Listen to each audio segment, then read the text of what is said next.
ঘন অরণ্যের প্রান্তে এক পরিত্যক্ত দুর্গে বাস করত ড্র্যাকুলা আলারিক।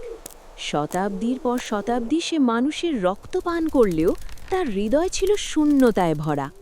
এক পূর্ণিমার রাতে দুর্গের আশপাশে হঠাৎ ভেসে আসে ভেরিয়ার ভয়াল ডাক। সেটি ছিল ভেরিয়ার নারী লুনা, যে চাঁদের আলোয় রূপ বদলে ভয়ঙ্কর শক্তিশালী হয়ে উঠত।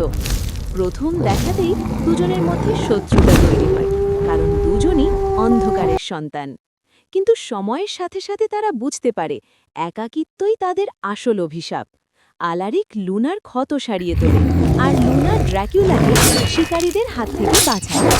ধীরে ধীরে ভয় আর অবিশ্বাস বদলে যায় গভীর বন্ধনে। মানুষ ও প্রকৃতি যখন তাদের বিরুদ্ধে দাঁড়ায়, তখন ড্র্যাকুলা আর ভেরিয়া একসাথে লড়াই করার শপথ নেয়। অন্ধকারেই জন্ম নেয় তাদের গল্প, যা ভয়ঙ্কর হলেও ছিল নিখাদ ভালোবাসার প্রতীক।